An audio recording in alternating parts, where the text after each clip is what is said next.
नमस्कार, news point में आप सबका स्वागत है। राजीव जी नेटवर्क की वजह से थोड़ी देर बाद जुड़ेंगे और राहुल गांधी की भारत जोड़ो न्याय यात्रा मणिपुर से अब आज नागालैंड पहुंच चुकी है जब हम आपसे बात कर रहे हैं। और नागालैंड में क्या हुआ उसकी आपको रिपोर्ट देंगे। हमारी सहयोगी निकिता ने उस कंटेनर का भी जायज़ा लिया है जहां राहुल गांधी ठहरे हैं, तो उसको भी अब आपको दिखाएँगे। और उसके बाद कल राहुल गांधी एक प्रेस कॉन्फ्रेंस कर रहे हैं, तो वो प्रेस कॉन्फ्रेंस में जयराम रमेश ने आज सूचना दी है, वो अभी आपको दिखाते हैं कि राहुल गांधी ने क्या कहा और उनकी प्रेस कॉन्फ्रेंस, और उसके बाद फिर अपने कुछ मित्रों से चर्चा करेंगे। भारत जोड़ो न्याय यात्रा जो नागालैंड में आज दूसरे दिन पहुंच गई है, उसका देश की राजनीति में क्या इम्पैक्ट पड़ने वाला है, और एक जो घटनाएं देश में हो रही राजनीतिक घटनाएं, उन सब की चर्चा करेंगे। तो एक बार सुनते हैं राहुल गांधी क्या कह रहे हैं। Yatra from Kanyakumari to Kashmir, and the idea was to bring people of India together. And it was a very successful yatra where we walked 4,000 kilometers. We wanted to do another yatra from east to west, and we decided that the most powerful thing would be to start the yatra from Manipur so that the people of India could get a sense of what the people of Manipur have been through, the difficulty that they've been through, the struggles they've been through. I understand that you have faced a tragedy, you have lost family members, you have lost property, and I want you to know that we are fully standing with you. We want to bring peace back to Manipur. We want to make Manipur peaceful and harmonious again. I have been speaking to delegations from here who've been telling me about the issues that you're facing.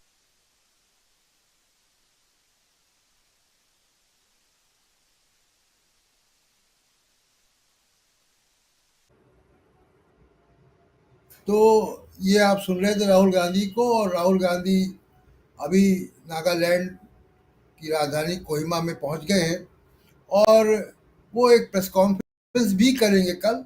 और उसके बारे में जयराम रमेश ने क्या कहा उस पर हम लोग जरा सुन लेते हैं। उसके बाद ये जो आप तस्वीरें देख रहे हैं ये भी मेरे ख्याल से नागालैंड की हैं, और हमारी सहयोगी निकिता ने जो एक उनके कंटेनर का जायज़ा लिया है वो भी आपको दिखाएंगे। तो एक बार जयराम रमेश की बाइट हम सुन लेते हैं कि जयराम रमेश क्या कह रहे हैं, और उसके बाद हम लोग आगे की चर्चा करते हैं। We have reached Mar, which is the border of Manipur and Nagaland. Here, the Bharat Jodo Nyaya Yatra has completed its second day. From tomorrow, the third day, we will start in Nagaland. And tomorrow, around 1 p.m., Rahul Gandhi ji will address the national media, have a formal press interaction. Okay? Thank you. तो आप जयराम रमेश को सुन रहे थे कि राहुल गांधी कल national media को संबोधित करेंगे। मीडिया का बहुत बड़ा हिस्सा जो है वहाँ दिल्ली में मौसम खराबी की वजह से कोहिमा या मणिपुर नहीं पहुँच पाया था, क्योंकि यहाँ से फ्लाइट बड़ी देर से टेक ऑफ कर रही थी। आप देख रहे हैं कि भारत जोड़ो यात्रा के पहले और दूसरे चरण में दोनों वक्त टीवी लाइव जो है उस यात्रा में शामिल रहा।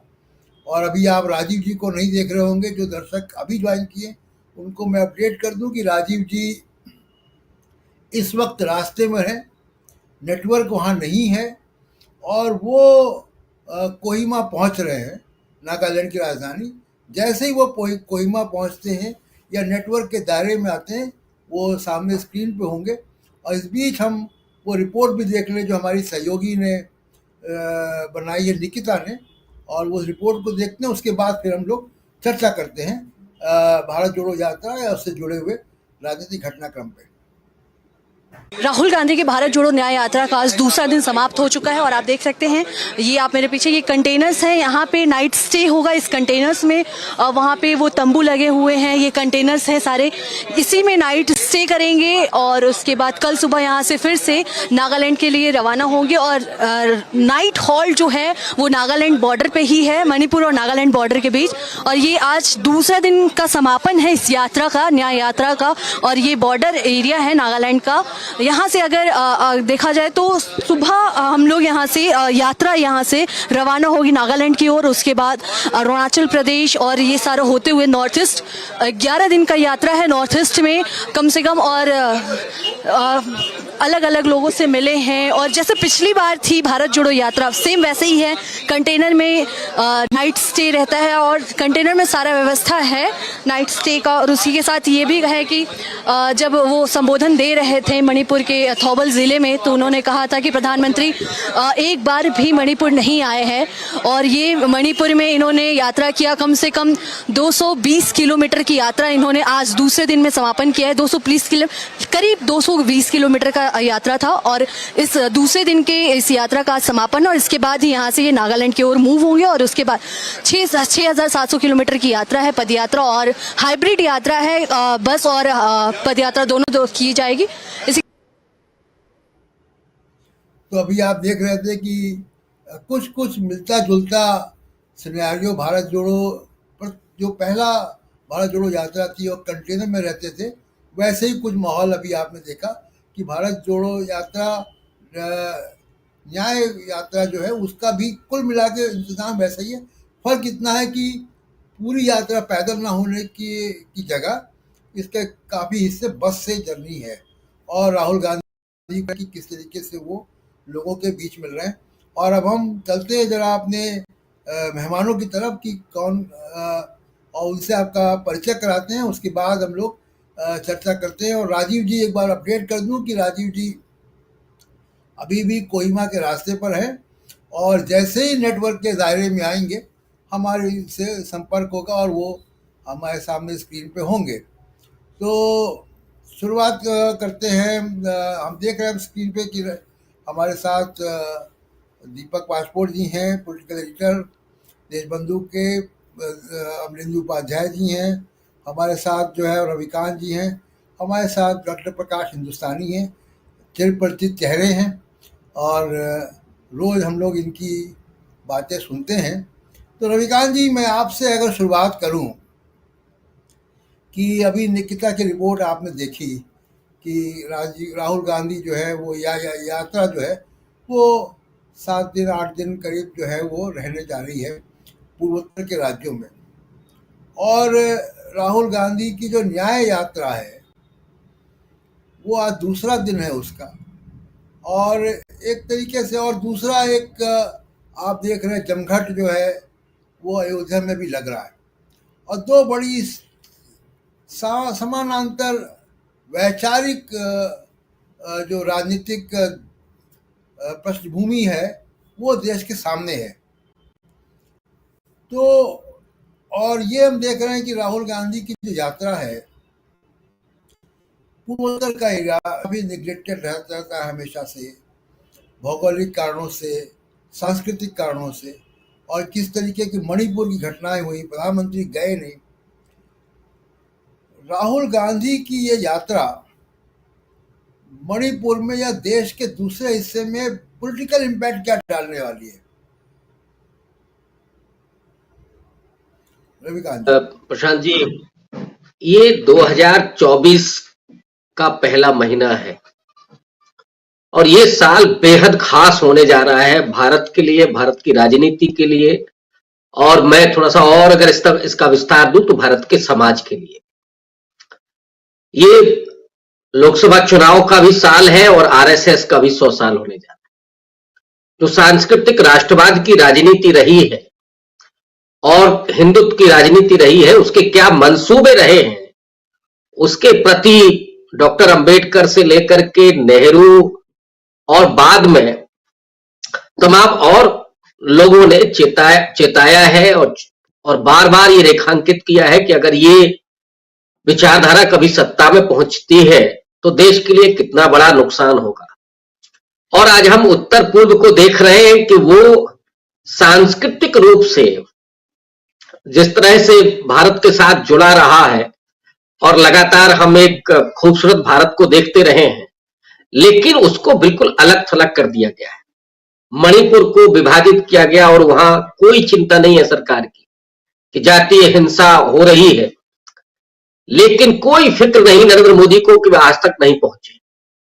चाहे वो नागालैंड हो या अरुणाचल प्रदेश हो, इन तमाम राज्यों में वो असम का एक तरह से होल्ड वहां पे हो गया है। और असम के मुख्यमंत्री जिस भाषा में बात करते हैं वो वही भाषा है जो नरेंद्र मोदी पूरे देश के लिए बोलते हैं। तो एक किस्म का जो माहौल बना है इस समय, एक उपनिवेश बसाया जा रहा है पूरा हिंदुत्व का।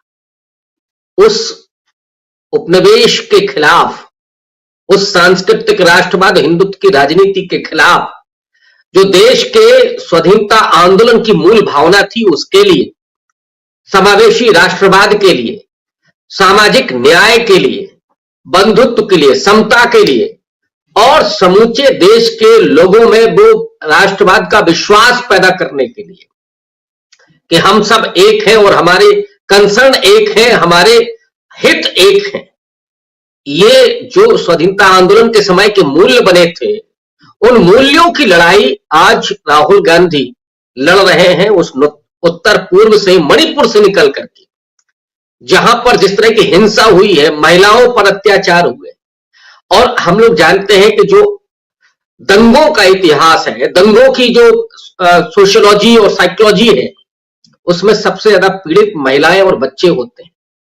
वो किसी भी धर्म के हो सकते हैं, किसी भी जाति के हो सकते हैं, किसी भी समुदाय के हो सकते हैं, लेकिन सबसे ज्यादा पीड़ित बच्चे और औरतें होती हैं, जो हमने मणिपुर में भी देखा और पहले के तमाम दंगों में भी देखा। तो जो भारत माता है, जिसके नारे ये पूरा सांस्कृतिक राष्ट्रवादी लगाते रहे हैं, उस भारत माता में वो मणिपुर की महिलाएं शामिल हैं कि नहीं है? वो बच्चे उस भारत माता में शामिल हैं कि नहीं है? मणिपुर के लोग उस भारत माता में शामिल हैं कि नहीं है? ये सवाल राहुल गांधी अपनी उस यात्रा के जरिए उठा रहे हैं और वो ये कह रहे हैं कि न्याय प्रत्येक व्यक्ति का अपना अधिकार है और वो न्याय मिलना चाहिए, सुनिश्चित होना चाहिए। तो उस न्याय के लिए, और वो न्याय उन्होंने डिफाइन भी किया है, राजनीतिक, सामाजिक और आर्थिक। तो उसके लिए जो पूरी यात्रा है, और उस यात्रा के वजह से जो अभी आप देख रहे होंगे कि भाजपाई तमाम हमले कर रहे हैं, यहां तक कह रहे हैं कि वो यात्रा क्या है, वो मनोरंजन है वगैरह वगैरह। अरे भाई, मनोरंजन है और राहुल गांधी को आप गंभीरता से नहीं लेते हैं तो इतनी मिर्ची क्यों लग रही है आपको, तकलीफ क्यों हो रही है? असल में जो पूरा मंदिर का घटाटोप है इस समय, और उसे इवेंट के जरिए वोट बैंक की राजनीति में तब्दील करने की जो कोशिश हो रही है, उसको चीर रही है ये यात्रा। तकलीफ इसलिए है कि उस नैरेटिव को ध्वस्त कर रही है, इसलिए उसको लगातार काउंटर करना, मुझे लगता है कि यही सबसे बड़ा मैसेज है कि वो राहुल गांधी के जरिए जो निकल रहा है कि लोगों को आश्वस्त करना जस्टिस के प्रति और न्याय के प्रति, ये उस पूरी यात्रा की भी सफलता है। और मुझे लगता है कि जो लोग उसमें संघर्ष कर रहे हैं, जो चल रहे हैं, उनकी भी एक किस तरह की सफलता है। जी नमस्कार करता हूं आप सभी को, और देर से जुड़ने के लिए माफी चाहूंगा। और जान रहे हैं, देख रहे होंगे शायद थोड़े हिचकोले खाते हुए अभी मैं आपके बीच मौजूद हूं, बस में हूं और कोहिमा के लिए हम लोग निकले हैं। कोहिमा पहुंचने वाले हैं, थोड़ी देर में पहुंच जाएंगे, शायद आधा घंटा का समय और लगेगा। लेकिन उससे पहले हम लोग आज सुबह निकले मणिपुर की राजधानी इम्फाल से, और वहां से नागालैंड का बॉर्डर हम लोगों ने पार किया, क्रॉस किया, और वहीं नागालैंड के बॉर्डर पे ही राहुल गांधी रुके हुए हैं, जहां से हमारी सहयोगी निकिता ने आपको खबर दी, बताई कि किस कंटेनर में किस ढंग से, जैसे भारत जोड़ो पार्ट 1 में कंटेनर में ठहरते थे राहुल गांधी और भारत यात्री, ठीक उसी तरह कंटेनर की व्यवस्था की गई है इस बार भी। लेकिन बात यहाँ कैसी व्यवस्था है उसकी नहीं, बात यहाँ इस यात्रा की, न्याय यात्रा की। और न्याय की जब बात हो रही है तो राहुल गांधी यहाँ मणिपुर मणिपुर को क्या कुछ देके जा रहे हैं। और अब यहाँ से जब नागालैंड पहुंच चुके हैं, कल नागालैंड में आगे बढ़ेंगे। और कल एक प्रेस कॉन्फ्रेंस भी है जिसके बारे में अभी सूचना दी प्रशांत टंडन जी ने, और जयराम रमेश की बाइट आपने सुनी थी। राहुल गांधी की प्रेस कॉन्फ्रेंस पहली प्रेस कॉन्फ्रेंस होगी इस यात्रा की शुरुआत के बाद।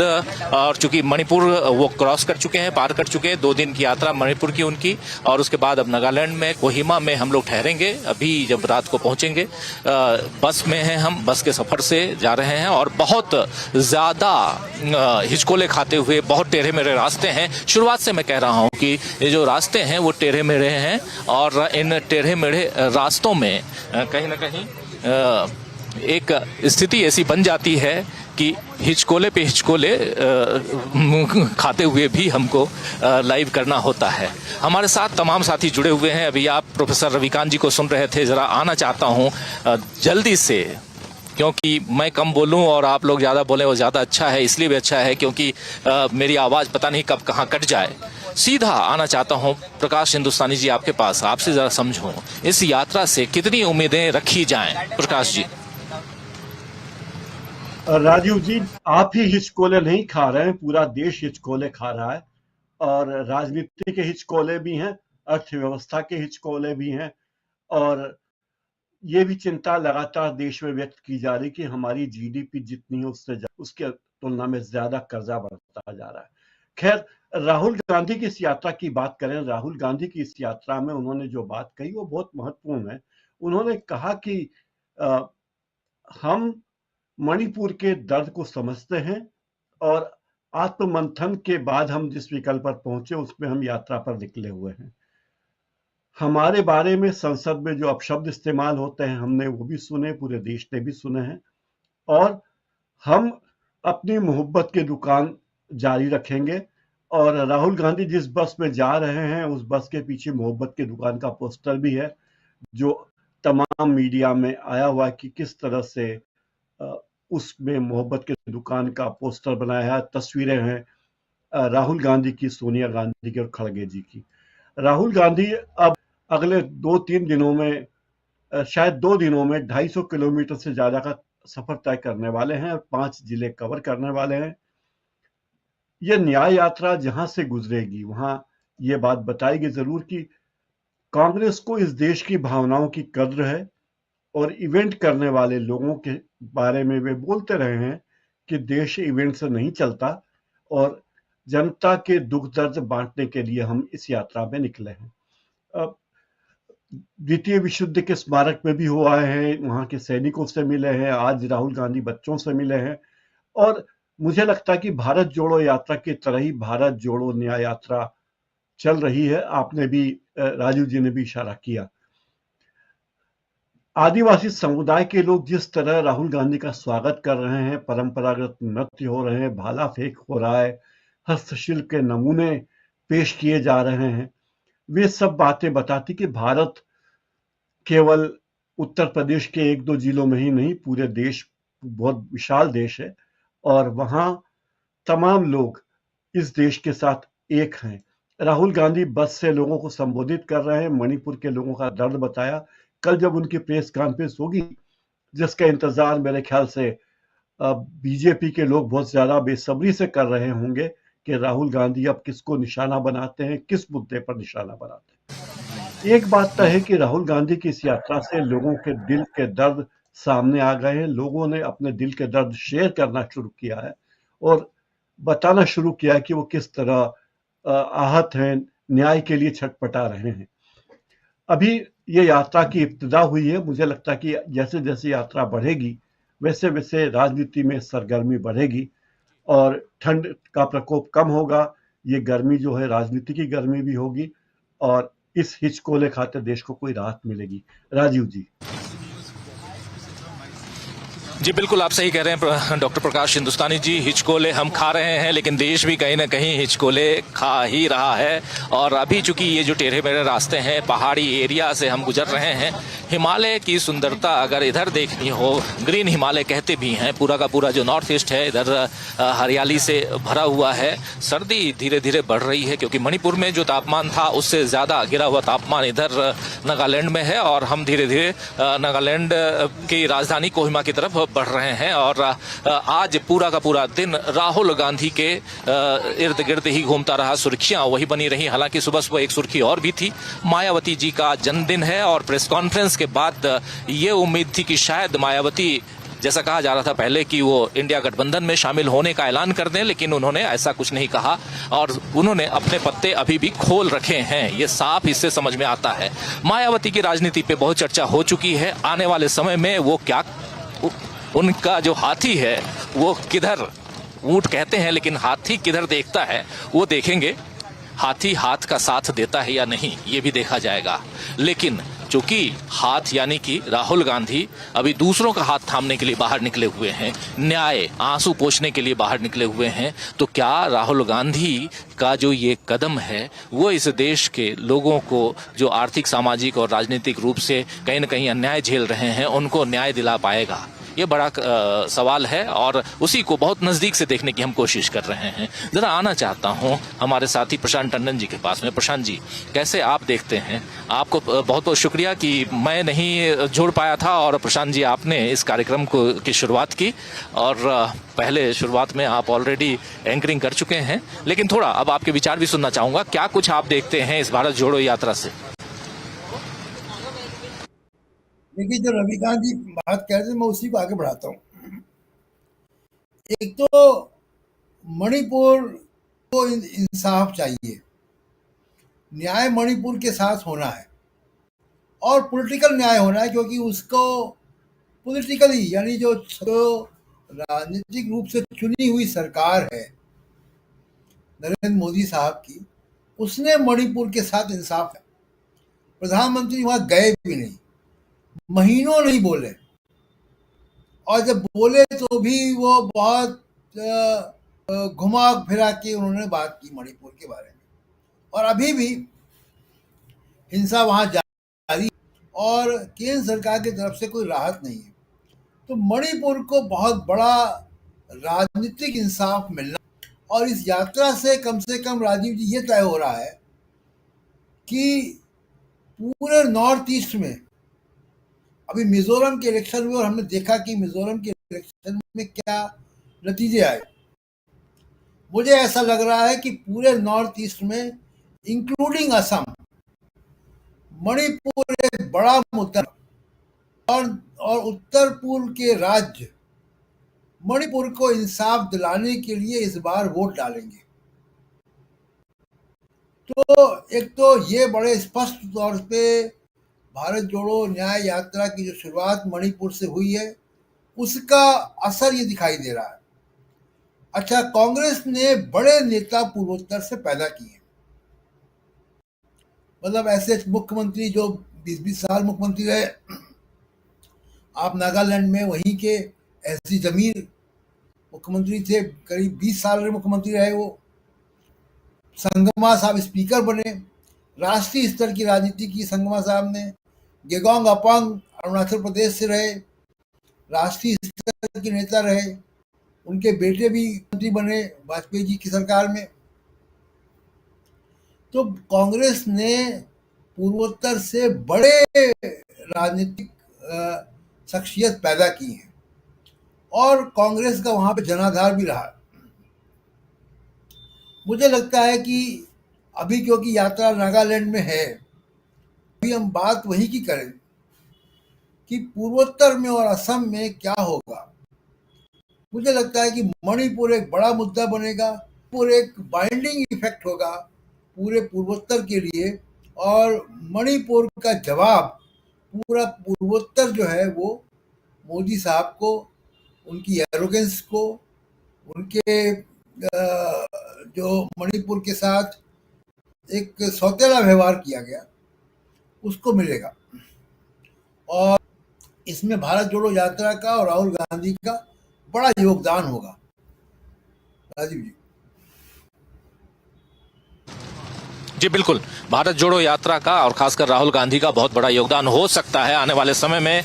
और जिस ढंग से इस यात्रा को न्याय यात्रा इसका नाम दिया गया है और न्याय की बात लगातार हो रही है, जस्टिस की बात हो रही है और जस्टिस के लिए राहुल गांधी बाहर निकले हुए हैं, सड़कों पे हैं और इस बार 6,700 किलोमीटर नापने वाले हैं। इतना एक लंबा सफर, इसके बाद शायद वो रिकॉर्डधारी हो जाएंगे। कोई भी ऐसा राजनेता हिंदुस्तान में नहीं हुआ जो पूर्व से पश्चिम और दक्षिण से उत्तर तक इतनी लंबी यात्रा किया हो। और इस यात्रा के क्या कुछ परिणाम निकलेंगे, इस यात्रा से सियासी फायदा क्या कुछ मिलेगा कांग्रेस पार्टी को, वो तो आने वाला वक्त बताएगा। लेकिन सबसे बड़ी बात है कि कम से कम आज एक आवाज तो बुलंद हो रही है। हमारे साथ जुड़े हुए हैं सुनील शुक्ला जी। सुनील जी, आपके पास सीधे आता हूं। भारत जोड़ो यात्रा की शुरुआत हो गई, भारत जोड़ो न्याय यात्रा की शुरुआत हो गई। लगातार डीवी लाइव की टीम इसको कवर कर रहा है और पल पल की रिपोर्ट हम पहुंचा रहे हैं। आपसे भी समझना चाहता हूं कितनी न्याय की उम्मीद की जाए इस यात्रा से।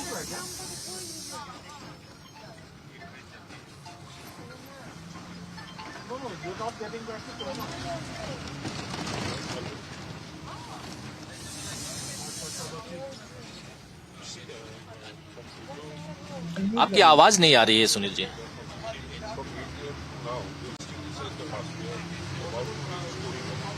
राजीव जी, मेरी आवाज आ रही होगी?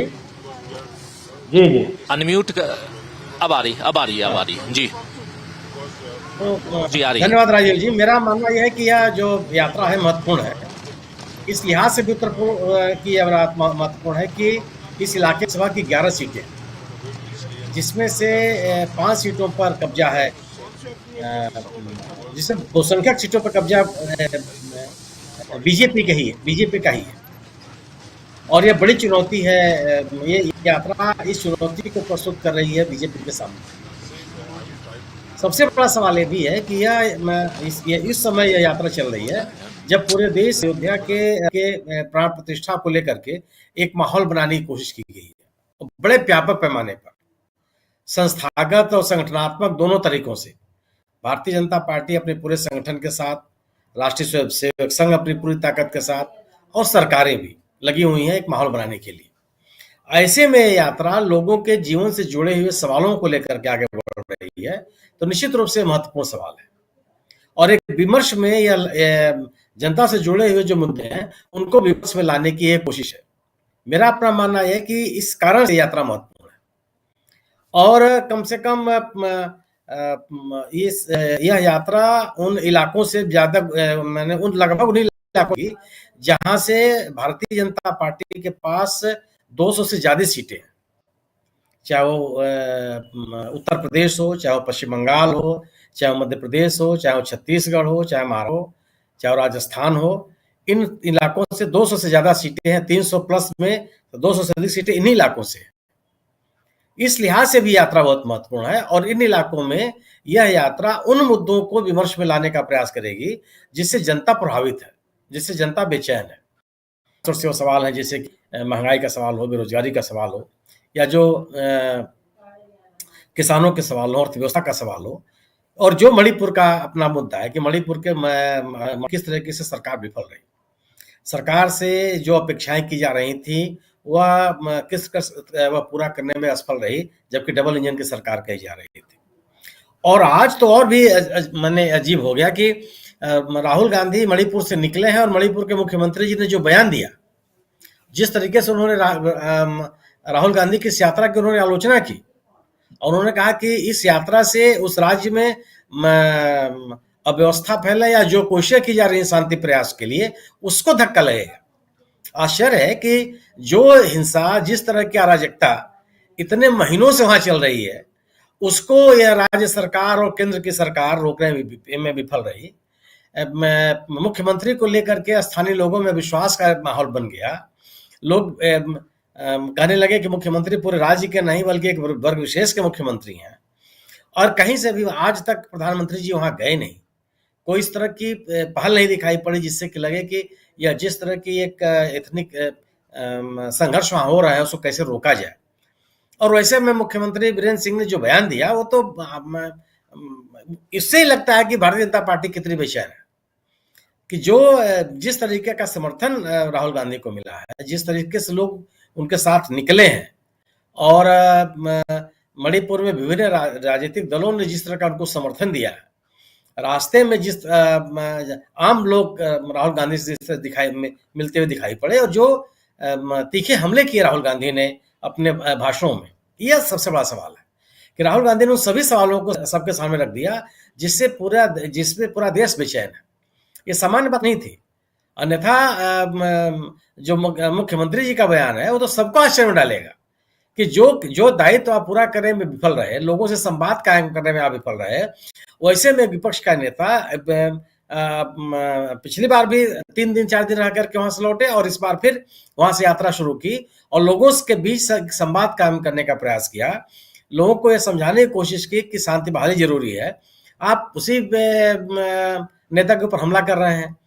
तो राहुल गांधी ने भारतीय जनता पार्टी के विपरीत एक नया विमर्श पैदा करने की कोशिश की है इस यात्रा के माध्यम से और भारतीय जनता पार्टी के लिए बेचैनी यही है कि इन राज्यों में, जिन राज्यों से गुजर रही है, उन राज्यों में भारतीय जनता पार्टी को उम्मीदें बहुत है और अगर यह यात्रा इन इलाकों में बीजेपी को प्रभावित करती है तो यहाँ से होने वाले नुकसान की भरपाई के लिए कोई जगह उसके पास है नहीं। दक्षिण में कोई राज्य इनके साथ दिखाई नहीं पड़ रहा है और यही इलाके हैं जहां से आप अधिकतर जन समर्थन आप हासिल करते रहे हैं। और मेरा अपना मानना यह है कि एक वैकल्पिक विमर्श पैदा करके एक राम मंदिर के विपरीत एक अलग का विमर्श पैदा करके, एक धर्मनिरपेक्षता का विमर्श पैदा करके, गैर सांप्रदायिक राजनीति का विमर्श पैदा करके राहुल गांधी ने भारतीय राजनीति में बड़े सवाल पैदा किए, इसलिए महत्वपूर्ण है और मुझे लगता है कि इसका परिणाम बहुत दूरगामी होगा। लेकिन यह जरूर मेरा मानना है कि अगर इस यात्रा के दौरान जिस तरीके से विभिन्न इंडिया दल समूह के विभिन्न नेताओं ने इनको समर्थन दिया मणिपुर में, उसी तरह से अलग अलग राज्यों में, जिन राज्यों से यात्रा गुजर रही है, उन राज्यों में भी अगर स्थानीय वहाँ के प्रभावशाली राजनीतिक दल समर्थन में आते हैं तो इस यात्रा का बड़ा व्यापक असर होगा। राहुल गांधी ने कहीं भी, आप मणिपुर में जितने मैंने क्लिप्स देखे हैं, मैं कहीं भी ऐसा नहीं लगा कि लोग उनसे मिलने के लिए आतुर न हो। सड़कों के किनारे खड़े लोग जिस तरीके का स्वागत किया है राहुल गांधी का, एक सबके लिए एक संदेश है कि अगर आप जनता से जुड़ने का प्रयास करेंगे तो लोग भी आपसे जुड़ेंगे। या उस राज्य में स्थिति है जहां की सरकार ने राहुल गांधी को अपने उस स्थान से यात्रा करने की अनुमति नहीं दी जहां से वो यात्रा इम्फाल से शुरू करना चाहते थे और उनको 30-40 किलोमीटर दूर जाना पड़ा, लेकिन उन्होंने अपनी यात्रा शुरू की और आप तमाम कोशिशों प्रयासों के बावजूद, सत्तारूढ़ दल के प्रयासों के बावजूद बड़ी तादाद में लोग सड़कों पर निकले और जो आप क्लिप्स दिखा रहे हैं यह इस बात का प्रमाण है। और लगातार लोग जितने भी क्लिप्स देख रहे हैं, यह बताता है कि राहुल गांधी का जो ये पहल की है, इसका परिणाम व्यापक होगा, क्योंकि एक वैकल्पिक राजनीति की बात यह यात्रा कर रही है या उन मुद्दों के साथ जुड़ने का प्रयास कर रही है जिन मुद्दों को सत्तारूढ़ दल छिपाना चाहता है, जिन मुद्दों पे वो बहस नहीं करना चाहता, जो लोगों की दुश्वारियां हैं उन पे कोई चर्चा नहीं करना चाहता, जो सरकार के वायदे रहे हैं उन वायदों को पूरा न करने के जो विपक्ष के आरोप रहे हैं सरकार के ऊपर, उस पर विमर्श नहीं पैदा करना चाहता। लेकिन राहुल गांधी ने अपनी इस यात्रा के माध्यम से उन सभी विमर्शों को लोगों के सामने रख दिया है और इस लिहाज से यात्रा बहुत महत्वपूर्ण बन जाती है, क्योंकि एक यह आवश्यकता थी कि एक वैकल्पिक राजनीतिक विमर्श की पहल की जाए कि क्या धर्म के आड़ में या राम मंदिर के आड़ में जो जनता से जुड़े हुए सवाल हैं उनको पीछे कर रख दिया जाएगा, उन पर कोई चर्चा नहीं होगी। 10 साल के सरकार के जो विफलताएं हैं उस पर कोई चर्चा नहीं होगी। जो लोगों की अपेक्षाएं रही हैं सरकार के साथ, उन अपेक्षाओं पर यह सरकार खरी नहीं उतरी है या जिस तरीके के विफलता के आरोप लगते रहे हैं, क्या उस पर कोई चर्चा नहीं होगी। इन तमाम सवालों के ऊपर जो एक तरह का लोगों के मन में अंदेशा था, उन सभी विमर्शों को इस यात्रा ने सामने रखा है। इसलिए मेरा मानना है कि इसका एक राजनीतिक असर, मुझे लगता है कि चुनावी असर भी दिखाई पड़ेगा। जी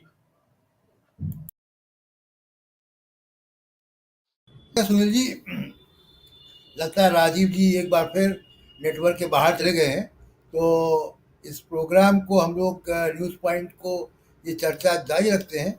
और दीपक जी, मैं आपके पास आना चाह रहा था कि आप बैठे हुए छत्तीसगढ़ में और दो धाराएं बड़े स्पष्ट रूप से दिखाई दे रही हैं। एक जो राम मंदिर को लेकर एक मूवमेंट चल रहा है, प्रधानमंत्री जी का एक अभियान चल रहा है, उसमें कोई विवाद भी पैदा हो गए हैं, शंकराचार्यों के न जाने के और तमाम तरीके के विवाद पैदा हो गए हैं।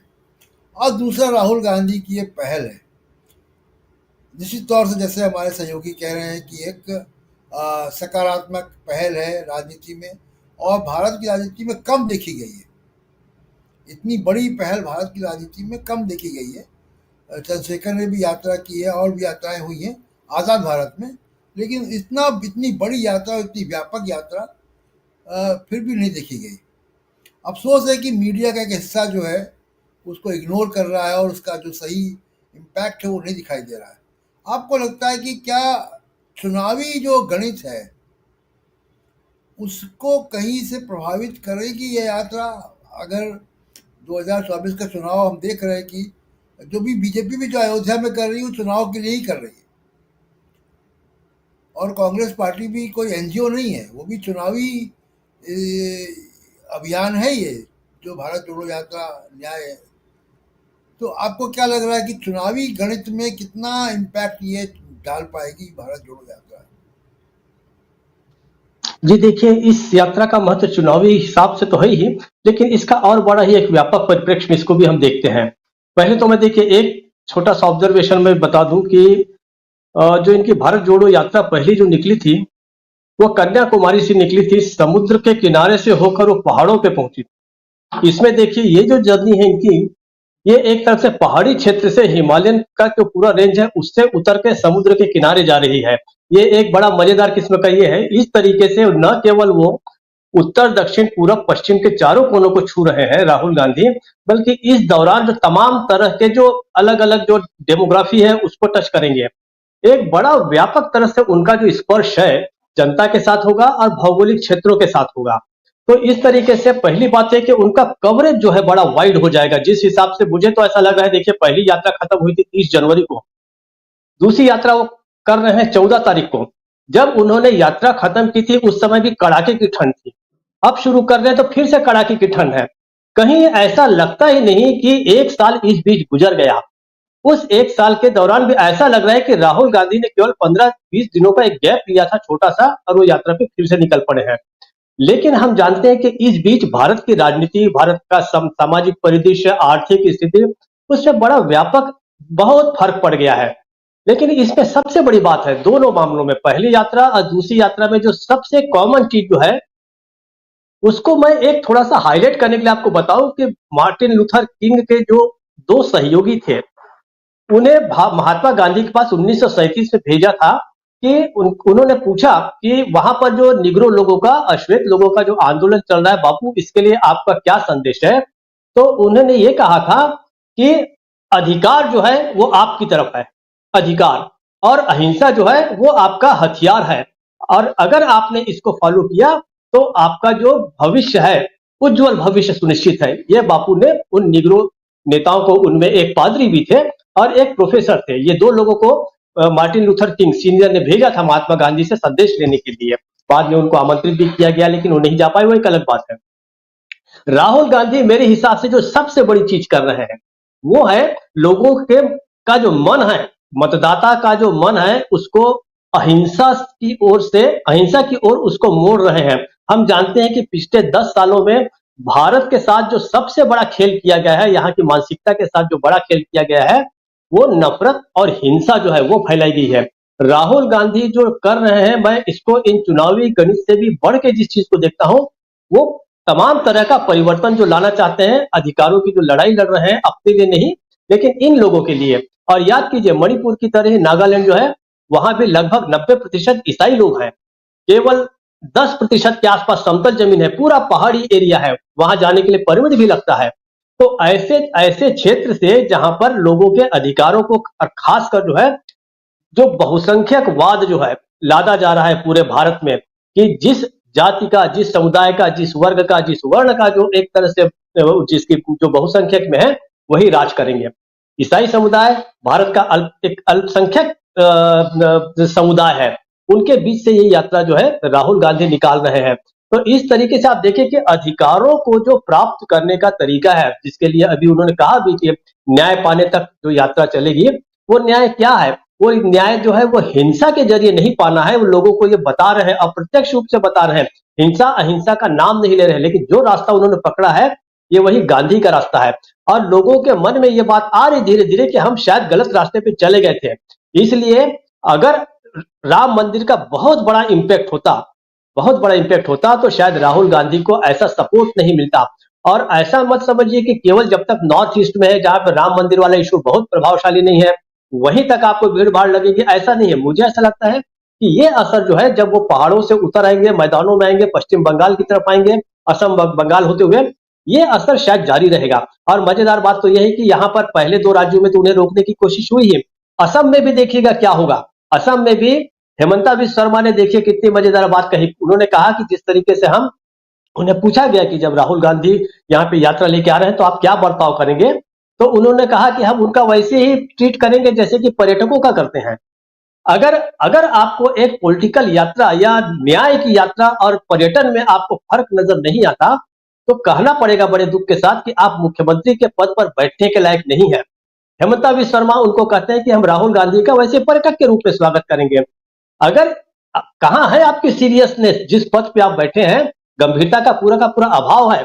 और यही गंभीरता का अभाव हमें पूरे इस व्यवस्था में दिखता है, पूरे शासन या प्रशासन में हमको दिखता है। मणिपुर जैसी जगह में प्रधानमंत्री कहीं नहीं गए, मुख्यमंत्री वहां के आइडियल बने रहे। वहां के मुख्यमंत्री ने मणिपुर में कहा कि ऐसी घटनाएं तो सैकड़ों हो चुकी है, किस किस की हम एफआईआर करें। तो ये जो कैजुअलनेस जो है, किसी भी चीज को एडॉक रूप में लेना, ये हम पूरा का पूरा देश में माहौल देख रहे हैं। इसी एडॉकिज्म से जो है, इसी तरह की लापरवाही उपेक्षा के कारण जो है आज देश इस स्थिति में पहुंचा है कि आर्थिक, सामाजिक, राजनीतिक चारों ओर हाहाकार मचा है। उसके बीच जो देश को रास्ता ढूंढने का काम देशवासियों के साथ मिलकर राहुल गांधी कर रहे हैं। राहुल गांधी कभी ये नहीं कहते कि मुझे सब कुछ पता है। वो अपने आप के बारे में ये भी कभी नहीं कहते कि मैं हर चीज का सॉल्यूशन जानता हूँ। हाँ, वो कहते हैं कई बार मैं समझने की कोशिश कर रहा हूँ, बहुत सारी चीजें मैं नहीं जानता था जो मैंने जानी। तो ये एक तरह से राजनीतिक प्रशिक्षण भी है, न्याय पाने का तरीका भी है, लेकिन अहिंसक तरीके से। हिंसा से जो लोगों को दूर अप्रत्यक्ष रूप से राहुल गांधी हटा रहे हैं, ये बहुत बड़ी बात है। मणिपुर, नागालैंड, ये सारे के सारे हम जानते हैं, कभी कई बार यहाँ पे इस तरीके से अलगाववादी आंदोलन भी हुए हैं कुछ राज्यों में। पूरा नॉर्थ ईस्ट में हम जानते हैं कि पिछले 35-40 साल का इतिहास क्या रहा है। नागालैंड तो चलिए 1963 या 65 में शायद बना था।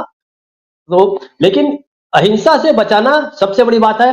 एक ऐसा माहौल जब बनेगा कि आप हिंसा से दूर होएगा समाज, तब वो अपने हकों के बारे में जानेगा और हकों के लिए लड़ाई करेगा। और अहिंसा के रास्ते पे अगर चलता है देश, तो निश्चित रूप से न्याय पाने तक जो उनका नारा है, तब तक इनकी यात्रा भी जारी रहेगी। और मुझे लगता है इसका बहुत जबरदस्त इम्पैक्ट 2024 में होने जा रहा है।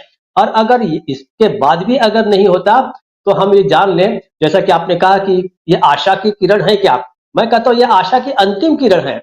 इसके बाद लंबे समय तक मुझे नहीं लगता कि कोई आदमी जो है 10,000 किलोमीटर चलने की इसलिए हिम्मत नहीं करेगा, जो सोचेगा कि इस 10,000 किलोमीटर चलने का कोई फायदा ही नहीं है, जब लोग जो है इसको सुनना ही नहीं चाहते, उसको देखना ही नहीं चाहते, उसके अनुसार कुछ करना ही नहीं चाहते। तो इसलिए मुझे लगता है कि इसको सफल बनाना देशवासियों का काम है, क्योंकि देशवासियों के लिए ही राहुल गांधी सड़क नाप रहे हैं। प्रशांत जी। जी, अमलेंदु जी, 2 बातें हैं। एक तो जैसे दीपक जी कह रहे हैं, और बात सच भी है कि समाज में हिंसा, चाहे वो फिजिकल हिंसा हो, चाहे वो शब्दों की हिंसा हो, वैचारिक हिंसा हो, हिंसा बढ़ी है हर तरफ। सोशल मीडिया पे भी, मीडिया में भी बहुत स्टूडियो के अंदर से जिस तरीके की भाषा का इस्तेमाल होता है, निहायत ही हिंसक और नफरत वाली भाषा। दूसरी बात है कि क्या भारत की राजनीति एक ऐसे दौराहे पे खड़ी है जहाँ पे संविधान को बहुत बड़ा खतरा पैदा हो चुका है, जैसा रविकांत जी शुरू में कह रहे थे। और क्या ये जो यात्रा है, ये यात्रा उस खतरे को टाल सकने में सक्षम होगी? भारत जोड़ो यात्रा का जो पहला चरण था, उसमें देखा हमने कि कर्नाटक और तेलंगाना में रिजल्ट आए सकारात्मक। ये यात्रा अभी नॉर्थ ईस्ट से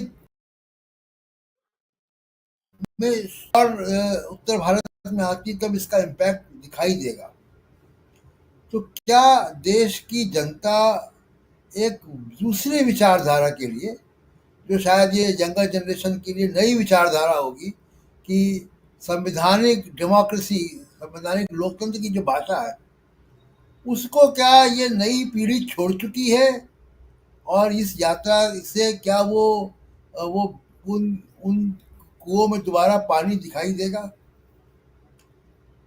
अमरेंद्र जी। देखिए प्रशांत जी, आपने बड़ी अच्छी बात कही और बड़े अच्छा आपने सवाल किया। असल में जो पुरानी जनरेशन थी उसके पास एक तरीके से कहा जाए तो आज़ादी के आंदोलन के मूल्य थे, और उसके बाद भी जो जनरेशन आई उसके बाद भी अपनी पीढ़ियों से लिया हुआ एक जनरेशन था, मतलब जनरेशन से जो चीजें आई वो थी संवैधानिक मूल्यों को बचा के रखने की। आज जो पीढ़ी है उसको वो समझ नहीं है कि किस तरीके से आज़ादी के आंदोलन की लड़ाई लड़ी गई और किस तरीके से भारत का लोकतंत्र जो है वो लोकतंत्र बना रहा, किस तरीके से बना और बना रहा, दोनों चीजें हैं, बना भी और बना रहा भी, दोनों चीज। तो ये कुल मिलाकर के इस पीढ़ी को उतनी समझ नहीं है। लेकिन राहुल गांधी जिस तरीके से बातें कर रहे हैं, राहुल गांधी जिन मूल्यों को लेकर के चल रहे हैं और जिन बातों को इस यात्रा के जरिए लोगों से संपर्क कर रहे हैं और बता रहे हैं, वो निश्चित तौर पे एक अट्रैक्ट करने वाली चीज है। और राहुल गांधी का जिस तरीके से संवाद हो रहा है, मुझे लगता है कि वो उनका संवाद युवाओं से काफी हो रहा है। वो चाहे भारत जोड़ो यात्रा के दौरान हुआ हो, भारत जोड़ो यात्रा के बाद वो जिस तरीके से समाज के विभिन्न वर्गों में गए, चाहे वो मजदूरों से मिले हों, चाहे वो कुलियों से मिले हों, चाहे वो कारपेंटर्स से मिले हों, चाहे वो मुखर्जी नगर में छात्रों से मिले हों, कोटा में जाकर के छात्रों से मिले हों, मतलब वो उन्होंने एक नया, कहा जाए एक तरीके से एक नया वर्ग जो है उसको संबोधित राहुल गांधी ने किया है। और उसको संबोधित करने के साथ साथ उन्होंने जो हमारे आज़ादी के आंदोलन के मूल्य थे उनको भी समझाने की बात की है। आपको याद होगा कि जब नागपुर में रैली हुई 138वें साल पूरा होने पे, कांग्रेस के स्थापना दिवस पे, राहुल गांधी ने वहां से एक बात कही जिसको सोशल मीडिया पे खासतौर से भारतीय जनता पार्टी के ट्रोल थे, उन्होंने बड़ी उसे उड़ाने की कोशिश की। राहुल गांधी ने कहा कि आजादी की लड़ाई जो थी वो सिर्फ अंग्रेजों के खिलाफ नहीं थी बल्कि राज्य रजवाड़ों के भी खिलाफ थी।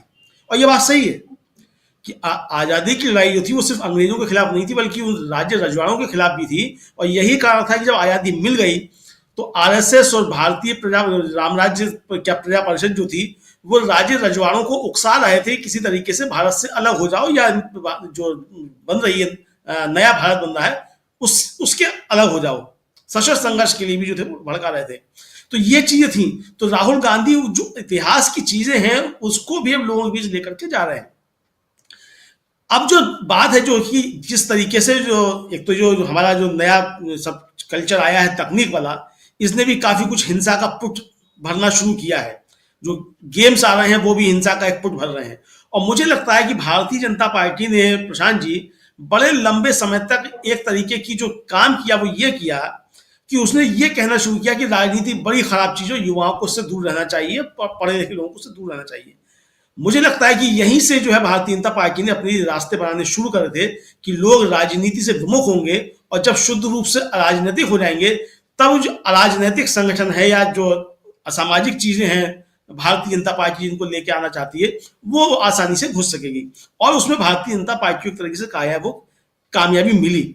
लेकिन अब राहुल गांधी जिस तरीके से कह रहे हैं कि युवाओं को राजनीति में आना चाहिए और कोशिश भी कर रहे हैं, मतलब कांग्रेस के अंदर उसको लागू करने की कोशिश कर रहे हैं कि समाज के विभिन्न वर्ग जो है वो राजनीति में आए और जिस तरीके से उनकी कमेटी बनी है, नए लोगों को जिम्मेदारियां देना है, वो सब चीजें। तो ये एक मुझे लगता है कि बड़ा काम जो है वो राहुल गांधी एक तरीके से कर रहे हैं। वो सिर्फ कांग्रेस के लिए ही नहीं है ये काम, ये सिर्फ इंडिया गठबंधन के लिए ही नहीं है बल्कि इस देश के लिए भी है। और खासतौर से आजादी के आंदोलन के दौरान जिन लोगों ने शहादत दी या जिन्होंने कुर्बानियां दी, बलिदान दिया, जिन्होंने लंबा संघर्ष किया अंग्रेजों के खिलाफ, उनके भी जो मूल्य थे उन मूल्यों को जिंदा रखने का भी एक प्रयास है। यही असल में भारतीय जनता पार्टी की लड़ाई राहुल गांधी के साथ है, क्योंकि राहुल गांधी इस बात को अच्छे तरीके से समझ रहे हैं कि भारतीय जनता पार्टी कुछ नहीं है, इसके पीछे जो भी कुछ है वो आरएसएस की विचारधारा है, और आरएसएस की विचारधारा जो है वो डेमोक्रेसी की जो मूल भावना है, डेमोक्रेसी का जो मूल मंत्र है, उसके ही खिलाफ है। तो ये बात राहुल गांधी समझ रहे हैं, और इसलिए राहुल गांधी के आक्रमण जो है वो आरएसएस के ऊपर सीधे सीधे होते हैं, और वो यही कारण है कि आरएसएस भी जो है वो राहुल गांधी को अपने निशाने पे नंबर 1 पे रखता है, और भारतीय जनता पार्टी भी नंबर 1 पे अपने निशाने पे रखती है। तो आज की राजनीति में राहुल, अगर प्रशांत जी कहा जाए सही मायनों में, तो राहुल गांधी ही अकेली ऐसी एक शख्सियत है भारतीय राजनीति में जो मजबूती के साथ जो हमारी आजादी की लड़ाई के दौरान के मूल्य थे उनके समर्थन में और उनको जिंदा रखने के लिए, लोकतंत्र को बचाए रखने के लिए आरएसएस की विचारधारा के खिलाफ तन करके खड़े हुए हैं। और यही चीज जो है वो मुझे लगता है कि डेमोक्रेसी के लिए एक प्रकाश स्तंभ का काम कर रही है। आप इतिहास पे अगर नजर डालिए प्रशांत जी, तो आप देखेंगे कि ज्यादातर जो व्यवस्थाएं होती हैं वो 70 साल से लेकर के 100 साल के बीच में या तो ढह जाती हैं या अपने अंदर परिवर्तन ले आती हैं। अब तक का इतिहास इस तरीके का रहा है। लेकिन अगर 70 सालों के बाद अगर भारत जो है वो इस मुहाने पे खड़ा है कि वो लोकतंत्र को बचाए रखने के लिए एक संघर्ष कर रहा है, और ये बता रहे हैं राहुल गांधी कि हमारी लोकतांत्रिक परंपराएं क्या हैं, किस तरीके से संवैधानिक संस्थाओं को ध्वस्त किया जा रहा है, तो इसको लेकर के अगर ये चीज ये खड़ी हुई है तो मुझे लगता है कि ये भी एक आजादी की ही लड़ाई, आप इसको समझ सकते हैं तरीके से, इसको इस तरीके से देखा जा सकता है। अभी थोड़ी देर पहले ही राहुल गांधी ने एक ट्वीट किया है, मणिपुर से चूंकि वो निकले हैं और पहुंच रहे हैं नागालैंड के एकदम बॉर्डर पे हैं, तो उनका ट्वीट है कि आज मणिपुर पूरे देश की तरफ उम्मीद की नजरों से देख रहा है, हमें उनकी आंखों में भरे दर्द को मिटाकर उम्मीद का दिया जलाना होगा। हमारी यात्रा भाजपा की विभाजन और उपेक्षा की राजनीति से जख्मी भारत की आत्मा पर एकता और मोहब्बत का मरहम है। चलेंगे साथ, लड़ेंगे हम न्याय का हक मिलने तक। महत्वपूर्ण बात जो इस ट्वीट में है प्रशांत जी, वो पूरी इस यात्रा का मर्म, और मुझे लगता है कि राहुल गांधी की दोनों यात्राओं का मर्म जो है वो इस आखिरी लाइन में है कि भाजपा की विभाजन और उपेक्षा की राजनीति से जख्मी भारत की आत्मा, इसके बीच में आप इसको जो है इन्वर्टेड कॉमास के बीच में, मुझे लगता है कि पूरी इस यात्रा के सार को आप समझ सकते हैं, और ये मुझे लगता है कि मील का पत्थर जो है वो भारत की राजनीति में होने जा रहा है प्रशांत जी। बिल्कुल। प्रोफेसर रविकांत जी, आप अक्सर बात करते हैं बीजेपी जो है वो सोशल इंजीनियरिंग पे चुनाव जीतती है, और इस यात्रा का उद्देश्य न्याय है, और न्याय के अंतर्गत सामाजिक न्याय है, जिसकी बात राहुल गांधी काफ़ी समय से कर रहे हैं। उसमें एक बात और जो विधानसभा के चुनाव के दौरान भी बहुत दिखाई दी, और उसके पहले भी और बाद में भी, वो है जातिवार जनगणना। और बिहार की जातिवार सर्वे से उसको बहुत बल मिला, वहाँ पे उसका इम्पैक्ट भी है। लेकिन बहुत से विश्लेषक मान रहे हैं कि हाल में हुए विधानसभा चुनावों में जो ओबीसी कार्ड कांग्रेस ने खेला, या जो जातिवार जनगणना की बात हुई, उसका कोई पॉलिटिकल इम्पैक्ट नहीं मिला, नहीं हुआ। अब क्योंकि नए सिरे से यात्रा आ रही है, और ये उत्तर भारत में भी आएगी जहां इस इम्पैक्ट को देखा जा सकता है, आपको लगता है कि उत्तर भारत में जब यात्रा आएगी तो सामाजिक न्याय के विमर्श को एक जोर मिलेगा, और बीजेपी खासकर में अभी जो राम मंदिर के इर्द गिर्द हो रहा है, लोग बीजेपी को मान के चलते हैं कि बहुत सधे हुए खेल खेलते हैं, चाणक्य वगैरह की बातें होती, रणनीति की बातें होती, लेकिन शंकराचार्य इतना बड़ा विरोध कर देंगे, चारों शंकराचार्य, तमाम सारे धर्मगुरु। ये बात बीजेपी ने अपने राम मंदिर अभियान में फैक्टर इन नहीं की थी, इसका कोई उनके पास पहले से पूर्वानुमान नहीं था। तो राजनीतिक जो चाल है, राजनीतिक जो गोटियां फिट करने की बात कही जाती है, उसमें ऐसा नहीं कि बीजेपी बहुत होशियार है, जितना कि बहुत सारे विश्लेषक मानते हैं। अगर बहुत होशियारी होती तो मैं मानता कि हाँ, ये शंकराचार्य ऐसा विरोध करेंगे, इसका पूर्वानुमान होता उनको। तो इसका इम्पैक्ट क्या होगा जो विरोध हो रहा है। और दूसरा जो मेरा सवाल था कि सामाजिक न्याय को के नैरेटिव को क्या नया बल मिलेगा यात्रा जब उत्तर भारत आएगी? प्रोफेसर रवि गांधी। कि जो आपने शुरू में कहा कि जब भारत जोड़ो यात्रा के जरिए आपकी आवाज कम आ रही है थोड़ा। राहुल गांधी लगातार वो कास्ट सेंसस का सवाल उठा रहे थे, जी जी। तो चुनाव में वो नतीजे नहीं आए। मुझे लगता है कि इससे वो एजेंडा कहीं प्रश्नांकित नहीं होता है, क्योंकि कमलनाथ और भूपेश बघेल जिस एजेंडे पर चल रहे थे वो ये कास्ट सेंसस का और सामाजिक न्याय का एजेंडा नहीं था। तो इसमें वो राहुल गांधी का फेलियर कतई नहीं है, बल्कि मैं समझता हूं कि जो भी सम्मानजनक स्थिति रही वो राहुल गांधी की भारत जोड़ो यात्रा की वजह से ही रही।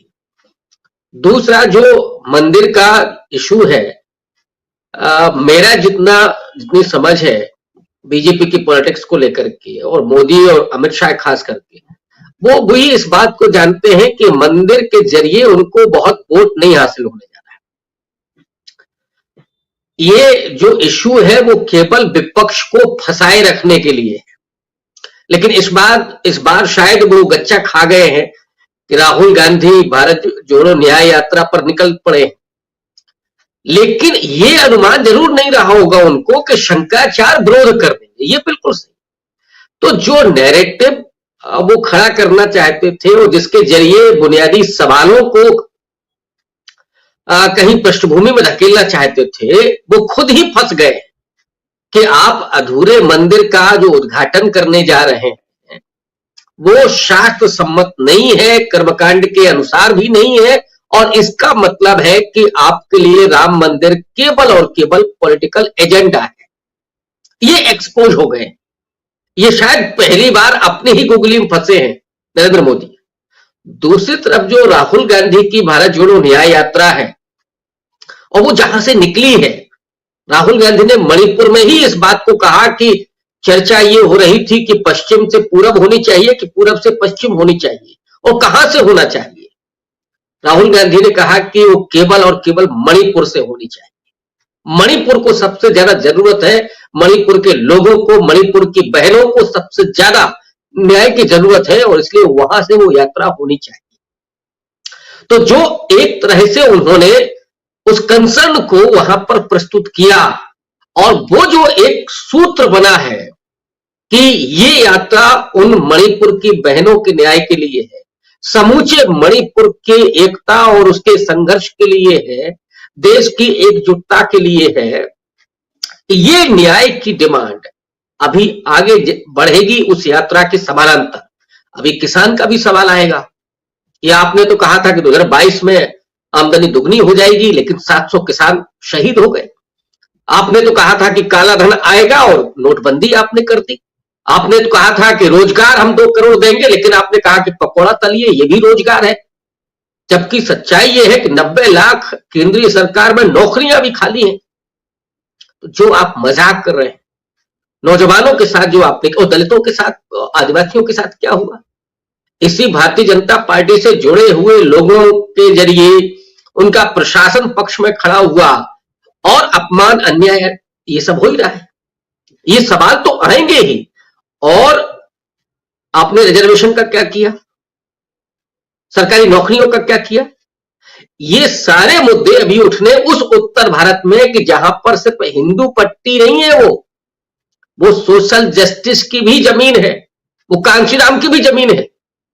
और जब वो कांशीराम की जमीन जो भी बंजर हो गई है, राहुल गांधी की इस न्याय यात्रा के जरिए कहीं अगर वो उर्वर हो गई, तो फिर मोदी जी क्या करेंगे?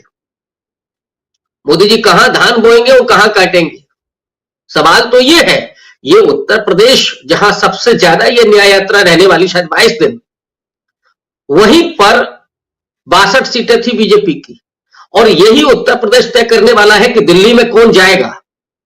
और यहां पर राहुल गांधी अगर कांशीराम के उन सिद्धांतों को, उन मूल्यों को अगर वो सामने रख पाए, मुझे उम्मीद है कि वो रखेंगे, क्योंकि जितनी मुखरता के साथ वो ये कह रहे हैं कि जितनी आबादी उतना हक, वो ये कह रहे हैं कि जाति जनगणना होनी चाहिए ताकि जो संसाधन है उनका बंटवारा सही तरह से हो, नीतियां ठीक ढंग से बने कि ओबीसी में अति पिछड़ा भी है, दलित भी है, अति दलित भी है, आदिवासी भी है, तो उसके साथ न्याय हो सके, उसे इस देश के साथ उसकी चीजें भी जुड़ सकें, ये सवाल लगातार उठेंगे।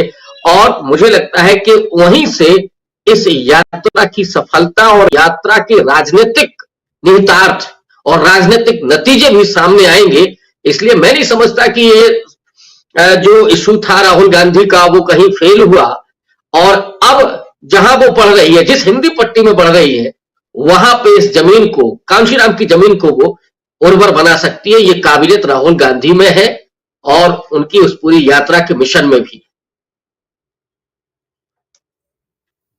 सुनील जी, जो जैसे रविकांत जी कह रहे हैं, तमाम मुद्दे हैं, और हम देख रहे हैं कि मीडिया में, आप भी देख रहे हैं कि मीडिया में किस तरीके से, जो खासकर बीजेपी समर्थित मीडिया है, सुनील जी लगता है हमारे साथ जुड़े हुए नहीं हैं।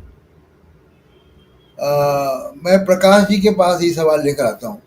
प्रकाश जी, जिस तरीके से हम देख रहे हैं कि जो रविकांत जी ने कहा कि इतने मुद्दे हैं, बेरोजगारी का, इन्फ्लेशन जो है वो इस वक्त 3 महीने का सबसे ज़्यादा इन्फ्लेशन है, बेरोजगारी 40 साल का रिकॉर्ड टूट चुका है। तो ये सारे मुद्दे, चाहे वो उज्ज्वला गैस का योजना हो, चाहे वो तमाम सारे विकास के मुद्दे हो, रोजगार के मुद्दे हो, ये सब मुद्दे पीछे चले जाएंगे। और राम मंदिर पे जो अभियान चल रहा है उस पर वोट, ऐसी कोई हिस्ट्री दिखती नहीं है, इलेक्टोरल हिस्ट्री दिखती नहीं। ठीक है, ये बात मैं मानता हूँ कि बीजेपी आज 2 सीट से लेकर और सत्ता में है तीसरी बार, वो बीजेपी राम मंदिर के आंदोलन की वजह से ही है। लेकिन राम मंदिर ने इकट्ठा कोई वोट दिला दिया हो, ऐसा कभी नहीं हुआ है। बाबरी मस्जिद के बाद भी यूपी में सरकार नहीं बन पाई थी, तो उसका एक असर है। लेकिन राम मंदिर अपने आप में कोई एक ऐसा वोट का जरिया नहीं है, क्योंकि इसीलिए आप देखिए कि नरेंद्र मोदी साहब 2014-19 में नहीं गए अयोध्या, अब जा रहे हैं। तो जो बीजेपी, अब इसको जरा चुनावी गणित के हिसाब से अगर हम समझें कि बीजेपी को 37% वोट आया 2019 में, 6-6.5% का जंप हुआ पुलवामा की वजह से, बालाकोट की वजह से। क्या राम मंदिर आंदोलन से ये वोट शेयर और बढ़ेगा? क्या वोट शेयर इतना बढ़ेगा कि जो अपोजिशन यूनिटी इंडेक्स है, जो विपक्षी एकता की वजह से, इंडिया गठबंधन की वजह से जो एक वोट का बेंचमार्क है जो 60% के लगभग है, क्या उसको ये क्रॉस कर पाएगा? तो इलेक्टोरल एनालिसिस में हम इंडिया गठबंधन और एनडीए को अभी की मौजूदा स्थिति में कहाँ देखते हैं?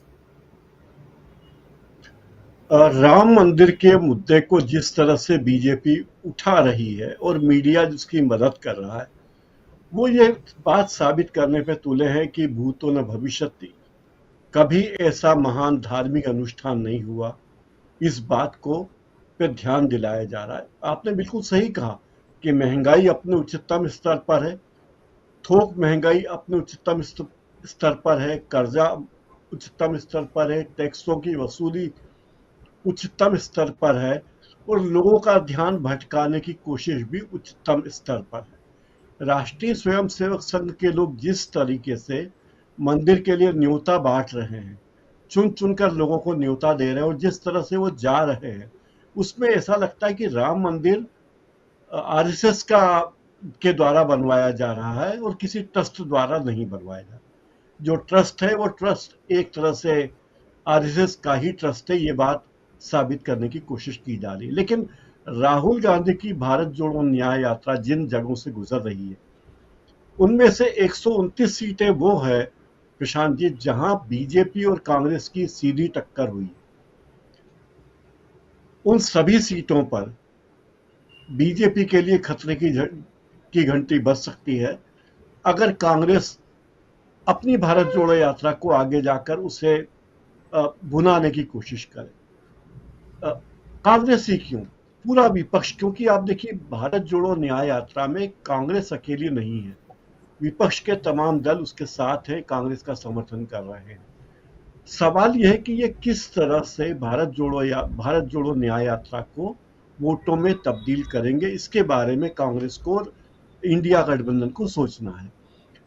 सवाल यह है कि देश में माहौल निराशा का है, लोग परेशान हैं, मीडिया एक तरह अलग भूमिका बजा रहा है, लेकिन लोगों की परेशानी को कोई मंच देने के लिए कांग्रेस को एक मैकेनिज्म बनाना पड़ेगा। उस मैकेनिज्म के बिना चुनाव में क्रांतिकारी बदलाव देखने को मिलेंगे नहीं। दो तीन बातें देखिए, जब से मिलन देवड़ा कांग्रेस में गए हैं या मायावती ने थोड़ा हाथ झटका है, हर व्यक्ति यही कह रहा है कि देखिए साहब, चुनाव के पहले, राम मंदिर के पहले क्या हुआ, और ये भी कहा जा रहा है कि इसकी स्क्रिप्ट नरेंद्र मोदी के द्वारा स्वीकृत की गई थी, उनके इशारे पर सब काम हो रहा है।